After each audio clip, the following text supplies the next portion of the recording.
trazer agora um bastidor para vocês. Ontem a gente discutiu muito, né, a questão dos registros de vacinação de Jair Bolsonaro. São três, né? Pelo menos não, são três que estão sendo investigados pela Controladoria Geral da União e pela Polícia Federal. Dois aí que levaram a busca e apreensão na casa do presidente, a prisão de Mauro Cid, que teriam sido feitos, na visão da Polícia Federal, para que o presidente pudesse circular, entrar nos Estados Unidos. É essa a hipótese que está sendo levantada e tem ali um monte de evidências sobre isso. Fui então conversar com fontes diplomáticas no governo americano que conhecem o funcionamento do governo americano para questionar: Jair Bolsonaro precisava desse registro? Sua equipe, sua filha? E a resposta é não. Como eles tinham passaportes diplomáticos, eles não precisavam desses registros para entrar no país. Uma vez dentro do país, eles não precisavam desses registros para circular. Eventualmente, alguma loja, os estados têm legislações diferentes, muitas estão sendo limitadas e ele não precisaria desse registro para renovar o seu visto. Ele, como tirou um visto de turista, ele não precisa apresentar o registro, é realmente só na entrada no país. Procurei também oficialmente o governo americano, que não comenta o assunto, não pode falar sobre vistos, né, de pessoas específicas e aponta apenas ali para as regras do CDC, que mostra, que é o Centro de Controle de Doenças dos Estados Unidos, que mostra a exceção para autoridades diplomáticas. E aí trago o debate para vocês, para a nossa bancada. Jair Bolsonaro, ali está cheio de evidências de que houve algum tipo de manipulação. Tem evidências de que Mauro Cid tentou e conseguiu manipular o sistema e inserir dados, registros para sua esposa. Tem evidências que houve uma manipulação pelas mesmas pessoas no mesmo município de Duque de Caxias para fazer isso para Jair Bolsonaro, para o seu séquito ali, para sua filha. Mas ele não precisava disso nos Estados Unidos. O que será que aconteceu, Thomas? Será que ele estava mal informado, a equipe dele estava mal informada, ou não é bem assim? Já jogo para você, Janaína, deixa eu só ouvir o Thomas. Várias possibilidades. Eu acho que a que eu ouvi também é que o Bolsonaro temia perder o passaporte diplomático, que é o passaporte vermelho, para quem não entende. O passaporte diplomático ele é emitido, é um passaporte especial emitido pelo Itamaraty, que permite a autoridades entrarem de uma forma mais facilitada, sem vistos, nos países em que o país tem relação, desde que, isso é muito importante, esteja em missão oficial, ou seja, não é um passaporte que você pode usar como turista.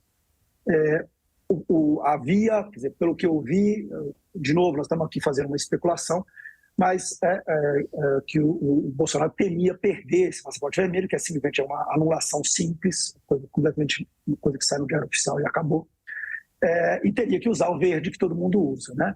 O azul, dependendo na verdade hoje é azul. E por isso que daí sim ele teria que entrar nos Estados Unidos como um cidadão como eu e você, e portanto precisaria até o dia 30 de maio apresentar às autoridades de alfândega algum tipo de comprovante de vacinação. Mesmo assim, é um pouco de paranoia, né? Ou seja, você já se preparar, temer que pode perder o passaporte, é muito raro essa questão de perder o passaporte, não é uma coisa, pelo que eu conversei com as pessoas dentro do Ministério de Relações Exteriores, uma coisa assim, é um ou outro caso, o mau uso do passaporte pode fazer com que a pessoa perca. Então, mas enfim, se a gente estava aqui há pouco tempo atrás falando sobre o bate-cabeça dentro do governo Lula, bem, assim, é brinquedo de criança pensando no bate-cabeça do governo Bolsonaro, especialmente depois da derrota, onde aí havia uma relação de quase salve-se quem puder sobre o que podia acontecer e os temores que cada um daqueles ministros e assessores envolvidos temiam que poderiam ser os seus futuros com o fim do governo Bolsonaro. Então, eu acho que a desinformação somada com um pouco de paranoia, podia realmente fazer com que eles tentassem o que eles tentaram, mesmo sem que isso fosse a coisa mais friamente correta que podia acontecer. Janaína, você me pediu a palavra. Sim, por isso que ontem eu insisti que ele não era o beneficiário final dessa tal ação. E por isso que eu disse que, tecnicamente falando, justamente por não haver uma necessidade, um interesse, a Procuradoria-Geral da República se manifestou corretamente. Não disse que não apuraria, mas que não teria necessidade da busca e apreensão ontem. Ele não tinha. Se ele realmente não, eu insisto, se ele realmente não se vacinou, não tinha por que ele criar esse registro, ele não precisava do comprovante e ele ia, na verdade, gerar um demérito junto ao seu público, porque é um registro público. Aquilo ia ficar passível de ser alcançado. Imaginou-se que ia ter o sigilo. É um registro público. Não é impossível descartar que o assessor tenha querido agradar o chefe, porque não tem nada pior do que assessor querendo fazer surpresa. É a pior desgraça que tem para a pessoa que tem um cargo público. Mas eu queria trazer uma percepção um pouco diferente dos colegas sobre, e até do próprio senador, se eu não me engano, sobre o impacto político para Bolsonaro disso tudo. Vejam bem, pode ser que haja todo um trabalho de multiplicação de inquéritos para ensejar uma suposta, uma provável, possível prisão. Eu não descarto, porque da maneira que as coisas estão sendo encaminhadas, eu não descarto. Agora, com a população, eu não vejo enfraquecimento dele, pelo contrário. Pessoas me pararam na rua entre ontem e hoje para dizer: doutora, olha a prova de que o nosso presidente não rouba.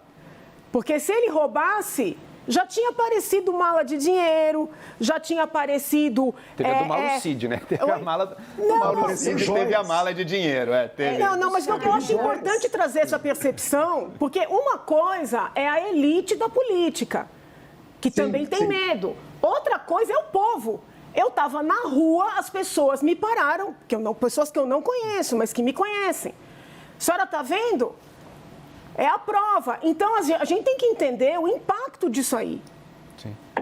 Janaína, deixa eu só fazer uma pontuação e aqui me permitir discordar um pouquinho de você. Sim, eu trouxe essa apuração, que eu acho muito importante, de que ele não precisava deste visto, desse registro. Isso certamente vai ser usado pela defesa dele, é um argumento forte, essa não necessidade. Agora, também é um argumento forte, e aí a PGR, ela peca um pouco, porque ele era o único beneficiário pelo que o Mauro Cid estava fazendo. Não existia outra pessoa que pudesse ser beneficiada por toda aquela movimentação. É muito estranho imaginar que o Mauro Cid estava fazendo tudo aquilo para agradar o chefe. E aí, como é que a gente explica essa aparente contradição? E isso é muito difícil, a não ser que a gente trabalhe. E aí é uma hipótese, né, gente? A gente está aqui fazendo análise política com uma palavra que o Thomas usou, que eu quero jogar para o Joel: paranoia. O governo Jair Bolsonaro, por tudo que a gente assistiu nos últimos 4 anos, era um governo paranoico que se sentia perseguido o tempo todo. Será que foi, como o Thomas está dizendo, paranoia de perder o passaporte diplomático, de ter algum problema de última hora e não conseguir fugir para os Estados Unidos? Eu não tenho dúvida que o governo Bolsonaro, sim, tem uma mentalidade paranoica que a gente viu ao longo de todo o governo, né? Ele atacava supostos inimigos, criando inimigos assim, achando que já tinha uma perseguição contra. Essa era estratégia também, paranoia, mas também estratégica de governar o tempo inteiro. Nesse caso, eu não sei nem se precisa assim, ter algo patologicamente paranoico para explicar, sabe? Não é uma segurança a mais você ter um certificado de vacina, mas é evidente que é. E eu acredito que o Bolsonaro e também os assessores dele... Mas aí você está infringindo a lei para isso, não, né, Joel? Mas me parece que o Bolsonaro... Mas, gente, eu não sei se para o Bolsonaro e para os assessores dele a legalidade perfeita das ações fosse assim, um valor ali que eles colocassem super alto. Ter um certificado de vacina é uma segurança, vai que precisa. Eu imagino que nem ele, nem os assessores dele sejam também exímios conhecedores nem da legislação brasileira, mas quanto mais da legislação americana. Então, vai saber se... O Bolsonaro não sabia quanto tempo ele ia ficar nos Estados Unidos. E se eu resolver ficar para depois de maio? E daí eu não ter mais o passaporte diplomático, eu vou ser um cidadão brasileiro comum ali, talvez eu tenha que estender minha visita. É bem capaz que em alguma situação dessas cobrem. Claro que talvez um jurista internacional vai chegar e dizer, não, mas na verdade, pela lei americana, tudo não precisaria. Mas naquele momento, numa situação de desespero / velório que estava no governo, todo mundo querendo ir embora, o Bolsonaro chorando, eram os relatos, ele chorava diariamente, né?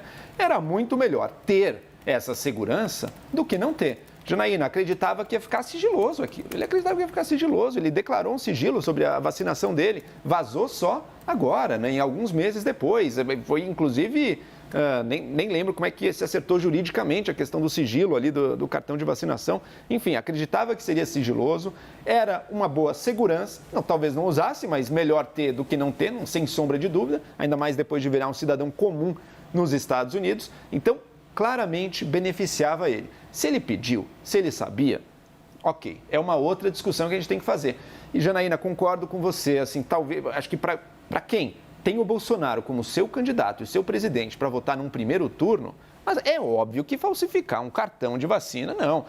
Eu inclusive, acho que se surgir evidências, não temos ainda, mas se surgir evidência que o Bolsonaro queria prender Alexandre de Moraes, reverter o TSE, continuar presidente, olha, eu acho que grande parte dessas pessoas que votaram nele no primeiro turno também não veriam problema nisso.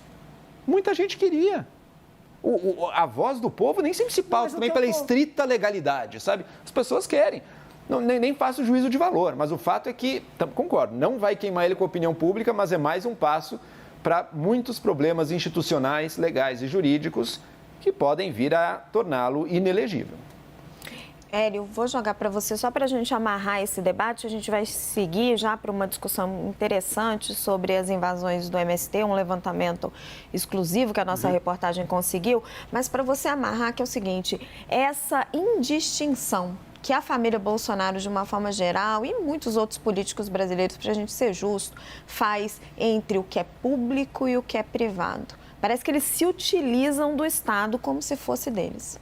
Eu acho que tem isso a gente já falou muitas vezes aqui, mas além disso, eu acho que existe uma tentativa de normalizar algo que é um crime. Porque falsificar um registro público é um crime. Obter um cartão em branco de vacina é um crime. Falsidade ideológica é crime.